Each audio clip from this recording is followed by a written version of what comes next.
What happens when you wait to get help? Well, a lot of things can happen and none of them are good. Addiction is a progressive disease, and the longer you wait, the more you and your loved ones suffer. Actually pushing yourself to get the help that you need can seem impossible. And this is because, unfortunately, addiction also changes and distorts your way of thinking to the point where you tell yourself certain things in order to put off getting help. Deep down, it is likely that you do feel the sense of impending doom when it comes to your future if you don't get help. If you don't get help and go to treatment, the consequences will just continue to pile up. Perhaps you already have a lot of issues that are directly related to your drug use. Maybe you've lost jobs because of it, maybe you're on the verge of being kicked out of your home, or you're in debt. Drug and alcohol addiction won't get any better if you don't get treatment, and problems like these will continue to get worse. Seeking treatment should be the top priority once you have admitted to yourself that you have a problem. That being said, thinking about getting clean and sober to only have to face the reality of all the problems that have piled on top of each other can be overwhelming.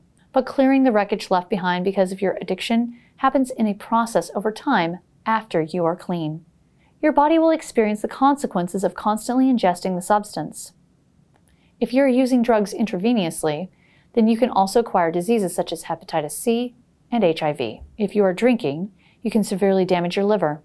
Addiction is just not worth losing your health over.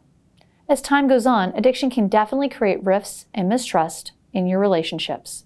Sometimes it happens rather quickly, and other times it takes time, but damage is done all the same. Unfortunately, addiction comes along with a lot of deceit, disappointment, and manipulation. If you keep using, you can burn bridges that you can't replace. You could lose your children, your significant other, your extended family, and friends. The loss could be permanent. People can only take so much, and you can't blame them at all for not wanting to deal with the things that happen as a result of your drug and alcohol addiction. The third problem that you will eventually face is the loss of your school or career. A lot of people are functional in the beginning stages of their addiction. Later, as time goes on and the addiction problem goes untreated, it will surely start to affect these areas of your life. Maybe right now you are able to juggle school, work, or both while using, but that will not last forever. Coworkers and peers will also be able to tell that something is off eventually. Once they become homeless, they have a very hard time trying to get back on their feet, and sometimes they never do. Of course, death is also a very real possibility, especially if you are using drugs that tend to lead to overdose. Please, don't wait any longer. Reach out to us today and get yourself the help you need and deserve.